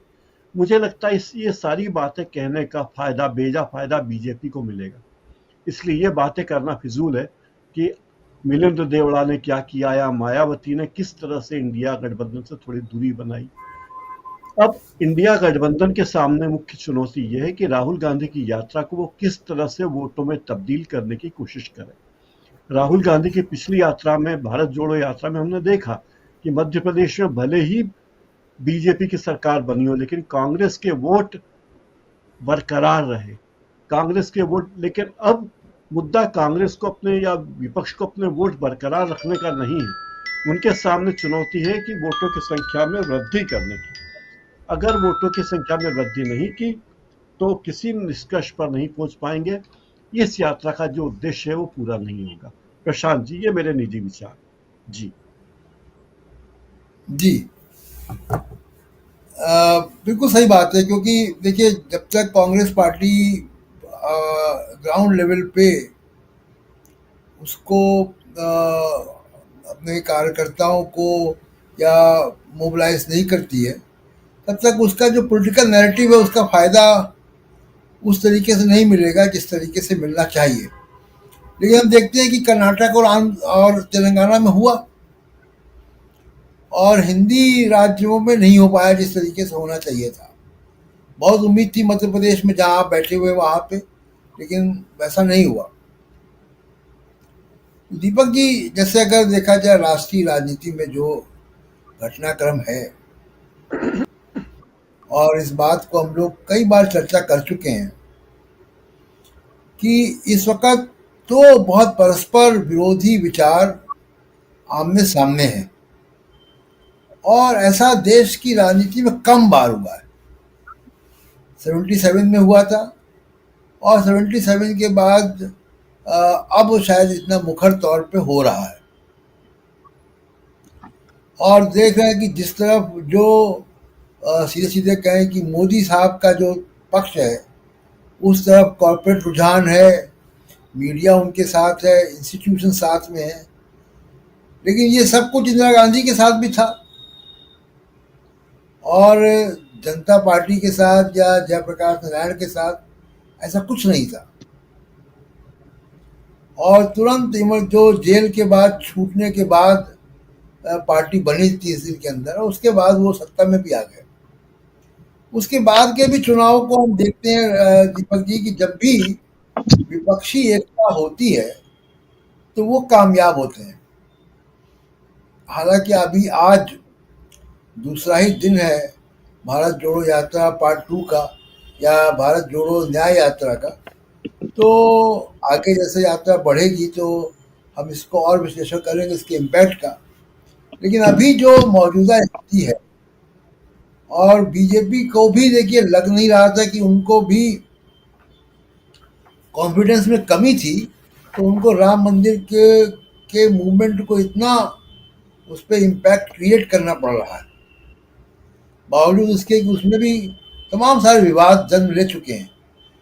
तो ये जो दो विचारधाराओं का टकराव है, एक तो भारत के लिए बड़ा सुखद है, लेकिन क्या ये विचारधाराओं का टकराव कुछ पॉजिटिव आउटकम देगा, कुछ सकारात्मक नतीजे भी देगा, खासकर अगर हिंदी बेल्ट को देखें। देखिए, जब भी हम 1977 की या किसी भी समय की बात करते हैं, जब सरकार को विपक्षी दलों ने चुनौती दी है, तो पहले और अभी की स्थिति में जो सबसे बड़ा फर्क है कि उस समय संवैधानिक संस्थाएं जो थी वो आजाद थी और वो निष्पक्ष भी हुआ करती थी। 1977 में निश्चित रूप से इंदिरा गांधी के पास सारी कुछ थी, लेकिन जब विपक्षी जो नेता बाहर आए, जेल के बाहर आए, तो उन्होंने जब एकत्र होकर जब एक संयुक्त विपक्ष बनाया, तो कोई उनके यहाँ ईडी की या सीबीआई की या किसी की छापेमारी नहीं शुरू हो गई थी। उस समय निर्वाचन आयुक्त हुआ करते थे, वो निष्पक्ष हुआ करते थे। उस समय न्यायपालिका थी, वो भी स्वतंत्र थी। आज जो एडवांटेज है जो इनके पास, मोदी के पास, वो है कि सारी की सारी संवैधानिक संस्थाएं जो है, सारी शक्तियां जो है मोदी की जेब में है। अब आप देखिए, आप मतलब यहाँ पे राम मंदिर के आसपास अयोध्या में जो कवरेज करने के लिए लोग जा रहे हैं, हैरानी की बात है। और कभी कभी हमें अपने प्रोफेशन में रहने पर शर्म भी आती है कि एक अच्छे खासे मीडिया हाउस की जो वैन है, वो पूरे राम मंदिर का चित्र बनाकर वहां पे कवरेज करने के लिए गई है। वो ओबी वैन शायद आपने देखी होगी। इस तरीके से भी वहां पे कवरेज किया जा रहा है। हम ये मानते थे हमेशा से कि प्रेस जो होता है वो निष्पक्ष होता है। दुनिया की बड़ी से बड़ी घटनाएं भी जब हो जाती हैं तो निष्पक्ष होकर कवरेज करता है, लेकिन सारे के सारे उसी रंग में डूबे हुए हैं। फ्लाइट्स का जो स्टाफ है, वो फ्लाइट्स का स्टाफ जो है वो पौराणिक पूरी की पूरी परिधान में प्रस्तुत किया जा रहा है। तो बड़ा खतरा जो है वो इसका नहीं है, बड़ा खतरा सरकार का या संसद का नहीं है, बड़ा खतरा जो है संवैधानिक संस्थाओं का है, जो पूरी की पूरी निर्लज्जता के साथ वो सरकार के साथ खड़ी है और जो पूरी की पूरी बाजी पलट देती है। देखिए, जो आपने कहा कि तेलंगाना और कर्नाटक में भी कांग्रेस को जीत मिली, तो उसका कारण है कि वो एरिया जो है वो राम मंदिर के प्रभाव क्षेत्र के बाहर है। वहां वो मुद्दा कामयाब नहीं होगा। वहां पर जो भौतिक मुद्दे हैं, जन सरोकार के मुद्दे हैं, उसने वहां पर काम किया है। लेकिन असली ये जो खतरा है, जो हिंदी पट्टी वाला है, और वैसे भी मोदी और शाह जो है और जो भारतीय जनता पार्टी जो है, वो मूल रूप से वो जो पिन कर रही है, जो जिस तरीके से उसके निशाने पर जो है वो यही 9-10 राज्य हैं, इसी राज्यों में उसको सारा खेल करना है। असली बात ये भी है कि वो इसमें भी 4-5 राज्य तो ऐसे हैं जहां पर अगर मजबूती के साथ सहयोगी जो है, गठबंधन के सहयोगी, कांग्रेस के सहयोगी काम करें तो जीत हो सकती है। लेकिन देखिए, दूसरी बात ये भी है, जो प्रकाश जी ने भी इस बात को इशारा किया, जो मेरी भी चिंता सबसे बड़ी बात यह है कि राहुल गांधी इतनी बड़ी यात्रा तो निकाल रहे हैं, जिन जिन वो इलाकों से गुजरेंगे वो सारे के सारे कांग्रेस के उम्मीदवार वहां पर नहीं खड़े रहेंगे, वहां पर गठबंधन के दूसरे सहयोगी भी खड़े रहेंगे। तो क्या उनका यह फर्ज नहीं बनता कि इस यात्रा में उस नैरेटिव को आगे बढ़ाएं, उनके साथ चलें? ये कहीं होता हुआ नहीं दिख रहा है। आप अभी देखिए, जो इंडिया गठबंधन के जितने भी सहयोगी हैं, उनका सारा फोकस, सारा ध्यान, सारी ऊर्जा और सारा समय एक ही काम पे लग रहा है, अब वो है सीटों का बंटवारा। सीटों का बंटवारा करके आप क्या करेंगे जब तक आपके सामने सीधे सीधे नैरेटिव को पहुंचाने की जिम्मेदारी ना हो? आप जो शिवसेना की हम जैसे बात करें, एक समय जैसे महाराष्ट्र में देखा करते थे, शिवसेना ने किस तरीके से कांग्रेस को इसलिए हराया कि उसके कार्यकर्ता घरों से वोटरों को उठा कर लाते थे। आज जो राष्ट्रीय स्वयंसेवक संघ के जो असंख्य कार्यकर्ता हैं वो कामों में लग जाते हैं। इस समय आप पूरे देश में देखिए, खासकर 9-10 राज्यों में, और खासकर मैं जहां बैठा हूं, लोग जा रहे हैं। राम मंदिर का जो छोटा प्रतिकृति है वो लोगों के पास पहुंच रही है, पीले अक्षत पहुंच रहे हैं। तो ये चीजें कहीं ना कहीं काउंट करती है। आपको ये करना पड़ेगा कि जो गठबंधन के सहयोगी हैं, राहुल गांधी जो नैरेटिव मजबूत कर रहे हैं, जो प्रसारित कर रहे हैं, उसको आप वोटर के दिमाग तक कैसे पहुंचाएंगे? निश्चित रूप से पहले के मुकाबले बेहतर हुआ है, काफी प्रचार तंत्र बेहतर हुआ है, बहुत अच्छा प्रेस को डील कर रहे हैं, सोशल मीडिया को डील कर रहे हैं। अब पहले के मुकाबले अगर हम 2019 की बात करें तो 2019 के मुकाबले कांग्रेस जो है बहुत बेहतर स्थिति में है। लेकिन क्या अकेली कांग्रेस लड़ रही है क्या 543 सीटों पर? कहां है बाकी सहयोगी गठबंधन के बाकी लोग कहां हैं? उन्हें जब तक ऐसा नहीं महसूस होगा कि ये यात्रा जो है हमारे लिए भी निकाली जा रही है, तब तक जो है राहुल गांधी का जो क्षेत्र रहेगा, उनके प्रभाव का जो क्षेत्र रहेगा, मेरा कहने का मतलब, वो बड़ा सीमित न हो जाए, ये डर मुझे भी है। मैं कई बार आशंकित होता हूं इस बात से। ये समझिए कि राहुल गांधी जो मेहनत कर रहे हैं उसके केवल 10-15%, 20% ही वो अपने लिए कर रहे हैं। शेष 80% जो है, 75% जो है, वो तो अपने गठबंधन के सहयोगियों के लिए कर रहे हैं। सहयोगियों को उसी तरीके से मेहनत करनी पड़ेगी और अभी से जुटना पड़ेगा। वो जो सीटों का बंटवारा और चुनावों की घोषणा होने का जो इंतजार कर रहे हैं, ये उनको में विलंब हो सकता है। ये सबसे बड़ी बात है। मैं नहीं जान रहा हूं कि क्यों इस चीज को नहीं समझ रहे हैं अभी तक गठबंधन के सहयोगी। वो चाहते हैं कि पहले सीटों का बंटवारा हो जाए, फिर हम काम करेंगे। तो ऐसा नहीं हो सकता। आपको तत्काल काम शुरू करना पड़ेगा। देखिए, वो ये बिल्कुल शंका है, अनुमान है कि राम मंदिर का उद्घाटन होने के बाद खुद मोदी जी चाहेंगे कि तुरंत जितने जल्दी हो सके चुनाव करवाए जाएं। अगर राम मंदिर का उद्घाटन हो जाता है 3 महीने के बाद अगर चुनाव की घोषणा होती है तो उसका बहुत फायदा नहीं मिलेगा मोदी जी को। और मोदी जी जो राम मंदिर का उद्घाटन कर रहे हैं तो कोई श्रद्धावश नहीं कर रहे हैं, वो चुनाव की दृष्टि से ही कर रहे हैं। तो आपको भी उतने ही तैयार रहना पड़ेगा कि हो सकता है कि 22 तारीख की शाम को अगर चुनाव की घोषणा हो जाए तो गठबंधन के सहयोगियों को अपने आप को पूछना पड़ेगा, क्या हम इसके लिए तैयार हैं? राहुल गांधी तो तैयार है, राहुल गांधी पहले से सड़कों पे है, कांग्रेस भी तैयार है, लेकिन कांग्रेस को आप सारी सीटें थोड़ी दे रहे हैं। कांग्रेस को तो आप 15-20% ही देंगे, बाकी 80% जो आप लड़ने जा रहे हैं उस पे कौन डील करेगा वहां के मतदाताओं से? वहां पे भारतीय जनता पार्टी के उम्मीदवार के साथ कौन डील करेगा? और फिर उत्तर प्रदेश में देखिए जो डेवलपमेंट है, मायावती वाला जो है, मायावती किसी के साथ नहीं जा रही है। इसका फायदा किसको होगा? इसका फायदा सीधा सीधा भारतीय जनता पार्टी को होगा। भारतीय जनता पार्टी अपने उम्मीदवार के साथ साथ बसपा के उम्मीदवार की भी वैसी ही चिंता करेगी, उसे अपने सारे संसाधन देगी और वो चाहेगी कि बसपा जो है 80 की 80 सीटें लड़े। उनको कोई धन बल की कमी नहीं होगी, ऐसा मेरा अनुमान है। और रणनीतिक रूप से करेगी भी भारतीय जनता पार्टी, इसमें क्या दिक्कत है? ये बात जरूर है कि नुकसान अगर करेगी कोई मायावती तो करेगी वो गठबंधन के बाकी लोगों का, सपा का, कांग्रेस का, रालोद का, जिसका भी होता है, जो भी उसके सामने उस इलाके में खड़ा होता है उस लोकसभा निर्वाचन क्षेत्र में। आपके पास क्या तैयारी है उससे डील करने की? ये गठबंधन को बैठ के सोचना पड़ेगा। राहुल को अपना काम करने दीजिए, कांग्रेस को अपना काम करने दीजिए, आप तो तुरंत बैठिए, तब कहीं ये हासिल हो पाएगा। वरना जैसा मैं बार बार कहता हूं कि अगले 100 साल तक कोई भी नेता ऐसी यात्रा करने की हिम्मत ही नहीं करेगा जो राहुल गांधी आज कर रहे हैं। ये अंतिम अवसर है, अनुपम अवसर है। प्रशांत जी। बिल्कुल बिल्कुल दीपक जी, और ये बहुत ज़रूरी सबक है कांग्रेस के लिए भी और विपक्षी पार्टियों के लिए भी कि वो किस तरीके से नैरेटिव को कन्वर्ट करते हैं वोट बैंक में, वोट शेयर में, और वो इम्पोर्टेंट मैसेज होगा। ये जो दीपक जी की चिंताएं हैं और डॉक्टर प्रकाश हिंदुस्तानी की चिंता है, अमरेंदु जी मैं आपकी भी राय लूँगा इस पे, लेकिन इसके पहले जरा एक बार फिर चलते हैं जरा नागालैंड। और क्योंकि वो आज दूसरा दिन है भारत जोड़ो न्याय यात्रा का और नागालैंड आज पहुंच चुकी यात्रा। राजीव जी रास्ते पर हैं, नेटवर्क के क्षेत्र से बाहर हैं, वो लगातार कोशिश में है कि वो जुड़ जाएं लेकिन नहीं जुड़ पा रहे हैं। लेकिन आज राहुल गांधी ने वहाँ क्या कहा इसको एक बार फिर सुन लेते हैं और उसके बाद हम जो हमारी सहयोगी निकिता की रिपोर्ट है वो भी देखेंगे कि किस तरीके से भारत जोड़ो यात्रा के लोग वहाँ पे, जो सेकंड भारत जोड़ो यात्रा 2 है, वो कैसे रह रहे हैं वहाँ पे, उनकी रहने की व्यवस्था क्या है।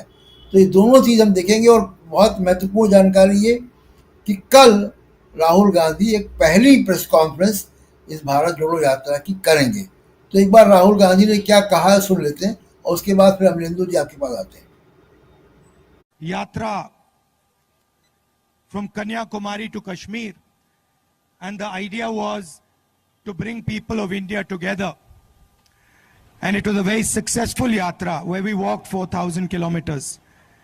We wanted to do another yatra from east to west, and we decided that the most powerful thing would be to start the yatra from Manipur so that the people of India could get a sense of what the people of Manipur have been through, the difficulty that they've been through, the struggles they've been through.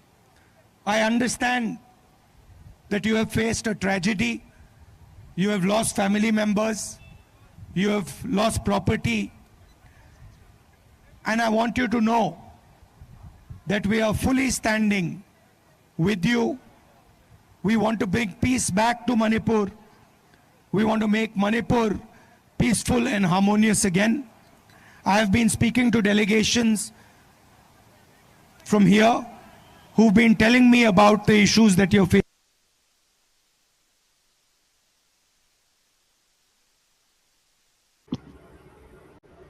जी, आप राहुल गांधी को सुन रहे थे। आप देख रहे थे कि किस तरीके से भारत की राजनीति में पिछले कुछ दशकों में जो संवेदनहीनता आई, जो संवादहीनता आई जनता और नेता के बीच में, उसको राहुल गांधी किस तरीके से बहुत कामयाबी के साथ तोड़ रहा है और एक संवेदनशील नेता की इमेज जो है वो सामने दिखाई दे रही है, जो लोगों के दुख दर्द में शामिल है, जो तमाम तरीके से लोगों से, छात्रों से, कुलियों से अलग तरीके से मिलता है, चाहे वो सब्जी बेचने वाला हो उनसे मिलता है और बहुत आत्मीय ढंग से मिलता है।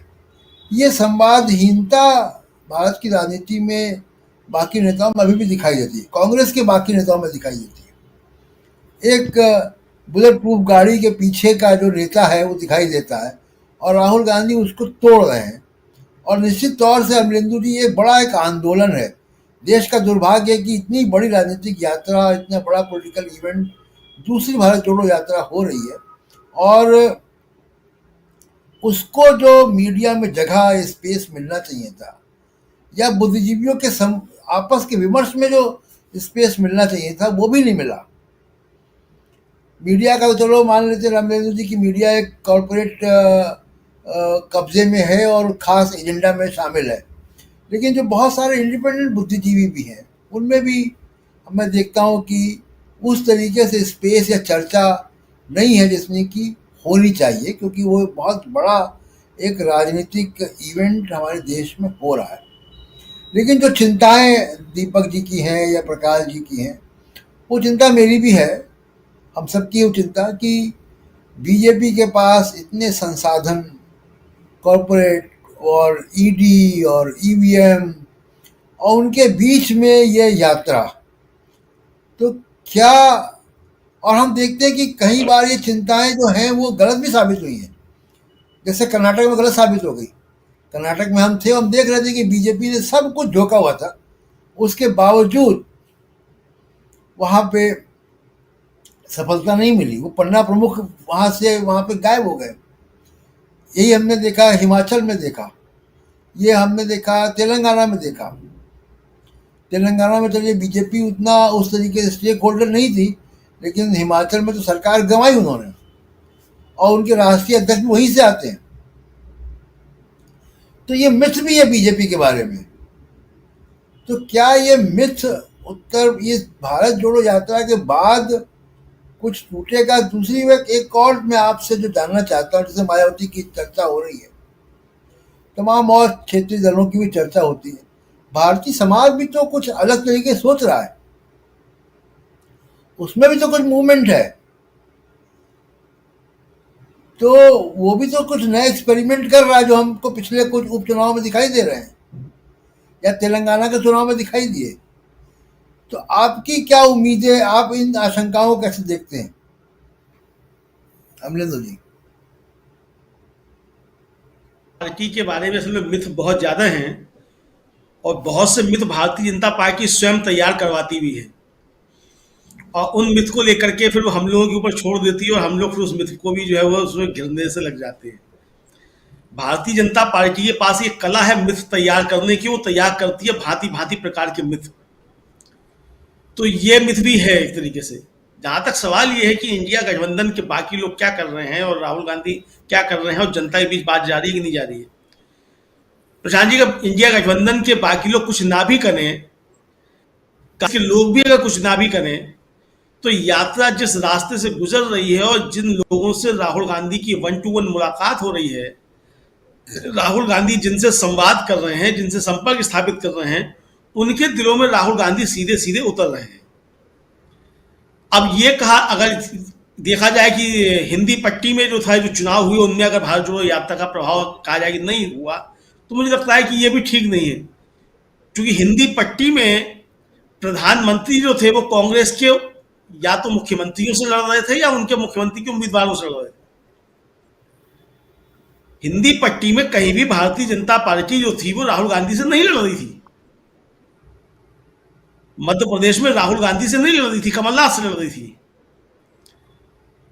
राजस्थान में राहुल गांधी से नहीं लड़ रही थी, अशोक गहलोत से लड़ रही थी। छत्तीसगढ़ में भूपेश बघेल से लड़ रही थी, राहुल गांधी से नहीं लड़ रही थी।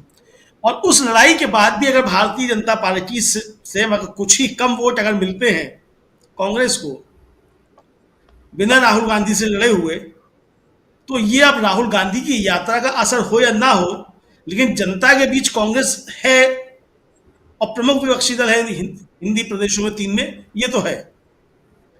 तो ये कुल मिलाकर के मुझे लगता है कि जो भारतीय जनता पार्टी मित्र तैयार करती है वो बहुत अच्छे मित्र तैयार करती है। आप ही ने एक बार पहले कहा था कि भाई ये पन्ना प्रमुख जो थे, जो होते हैं, ये दिल्ली के चुनाव में कहाँ चले गए थे पन्ना प्रमुख?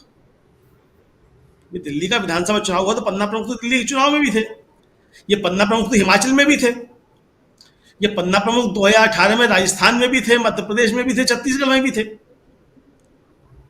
तो ये पन्ना प्रमुखों का कमाल नहीं है, कुल मिलाकर के जो है वो मिथ तैयार करना, नैरेटिव तैयार करने का सवाल ये है कि कांग्रेस नैरेटिव से कैसे लड़ती है। और आपकी बात बिल्कुल सही है कि मीडिया में स्पेस नहीं मिलेगा, लेकिन जो बुद्धिजीवी लोग हैं जो नैरेटिव तैयार करने में भूमिका निभाते हैं, उनके बीच इस यात्रा को लेकर के चर्चा होनी चाहिए कि वो इस यात्रा को लेकर के किस तरीके से चर्चा कर रहे हैं और किन मुद्दों को लेकर के चर्चा कर रहे हैं कि इस यात्रा के जरिए क्या चीज बदल रही है। जाहिर सी बात है प्रशांत जी, हम लोग जब यहाँ बैठे हुए हैं 5 लोग हैं, तो हम लोग बदलता हुआ भारत देख रहे हैं और हम लोगों ने पिछले दिनों भारत कैसे बदला है इसको भी देखा है। हम लोगों ने 10 साल पहले भारत क्या था, हम सब जो थे उस समय जवान थे, राजनीतिक तौर पे समझदार थे, हमने देखा कि किस तरीके से भारत इन 10 सालों में बदला है और राहुल गांधी किस तरीके से 10 सालों में भारत बदला है उसको बदलने की बात कर रहे हैं, किस तरफ ले जाने की कोशिशें कर रहे हैं। तो ये भी हम लोग देख रहे हैं। तो जिस तरीके की चर्चा हम लोग करना, मुझे लगता है कि इस तरीके की चर्चाएं जो हैं वो हमारा जो बुद्धिजीवी वर्ग है उसके बीच भी जानी चाहिए।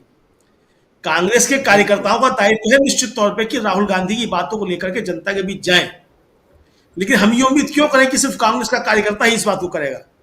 ये लड़ाई सिर्फ कांग्रेस की या राहुल गांधी की नहीं है। जो भी इस देश को अपना समझता है, जिसको भी इस देश की संवैधानिक परंपराओं से प्यार है, जिसको भी इस देश के लोकतांत्रिक मूल्यों से प्यार है और जो भी समझता है कि आज़ादी की लड़ाई इसलिए लड़ी गई थी कि समाज के आखिरी पायदान पर बैठे व्यक्ति तक जो है वो समाज जो है पहुंचेगा, प्रशासन पहुंचेगा, शासन पहुंचेगा, तो जो भी इस चीज को समझता है ये लड़ाई उन सब की है। तो उन सबको इसमें योगदान जो मुझे लगता है कि देना चाहिए और ये सिर्फ राजनीतिक दलों की लड़ाई हो वो नहीं होनी चाहिए। जाहिर सी बात है कि लड़ाई राजनीतिक दलों को लड़नी है, वोट की लड़ाई है, उसके जरिए ये चीजें बदली जाएंगी। हमारी चर्चाओं से कुछ नहीं बदलेगा, लेकिन हमारी चर्चाएं जो हैं वो जनता के बीच एक जन आंदोलन खड़ा करने की जो है वो पहल कर सकती हैं, जनता के बीच बातें पहुंच सकती हैं कि सिर्फ ये लड़ाई राहुल गांधी की या बुद्धिजीवियों की या जो इसको समझते हैं उनकी नहीं है, बल्कि ये जनता की अपनी लड़ाई भी है। मुझे लगता है कि यहीं पे आकर के हम लोगों की भूमिका भी जो है वो तय होती है कि हम जो है वो किस तरफ जा रहे हैं और कितनी आशा हम करते हैं और उस पर हम कितना खरा उतरते हैं या कितना हम उसमें योगदान दे सकते हैं। निश्चित तौर पर बिल्कुल बिल्कुल इंडिया गठबंधन में दिक्कतें हैं, सम्मिलित होंगी, लेकिन ये मुझे लगता है ये दिक्कतें गौड़ हैं और जैसे जैसे यात्रा आगे बढ़ेगी ये चीजें सॉर्ट आउट होती जाएंगी।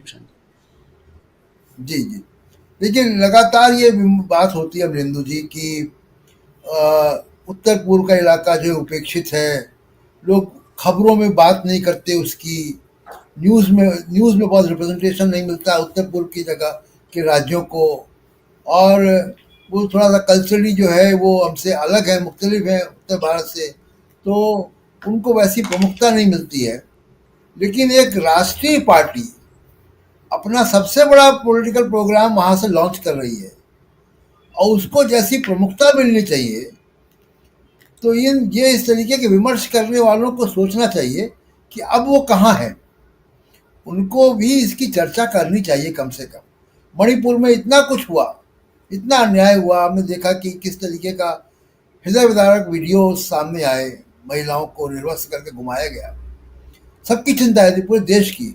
लेकिन अब एक पॉलिटिकल पार्टी जब वहाँ जाती है और एक प्रोग्राम वहाँ से ले रही है, वो बात कर रही है वहाँ पे, उसके सबसे बड़े नेता वहाँ पे हैं, तो फिर ये बात यहाँ के बुद्धिजीवियों को, मीडिया को, जिनको नॉर्थ ईस्ट की बड़ी चिंता रहती है, उनको भी करनी चाहिए। चुनाव तो होते रहेंगे, चुनाव में रिजल्ट आते रहेंगे, उसकी चर्चा हम लोग लगातार करते रहेंगे। तो आज की बातचीत हम लोग यहीं ख़त्म करते हैं। प्रकाश जी दीपक जी, अमरेंदु जी, प्रोफेसर रविकांत और सुनील शुक्ला जी जुड़े थे, उनका बहुत बहुत शुक्रिया आप लोगों का। और भारत जोड़ो यात्रा दूसरे दिन नागालैंड भी पहुंच चुकी है। कल तीसरे दिन लगातार डीवी लाइव पे कवरेज रहेगा। आज दुर्भाग्यवश जो है राजीव जी जुड़ नहीं पाए, थोड़े समय रहे, उसके बाद वो नेटवर्क क्षेत्र से बाहर है और पहाड़ी रास्ता है, हम सब समझते हैं। और मेरे ख्याल से कल राजीव जी जो है वो हम लोगों के बीच होंगे। और आप सब दर्शकों का भी शुक्रिया जो इस चर्चा में शामिल हुए और डीवी लाइव को देखते रहें, शेयर करें। और कल फिर 7 बजे राजीव जी इस प्रोग्राम को होस्ट करेंगे, नागालैंड से होस्ट करेंगे, जब जहाँ पे भी भारत जोड़ो यात्रा रहेगी वहाँ से होस्ट करेंगे। आप सबका भी बहुत बहुत शुक्रिया। शबा खैर, नमस्कार।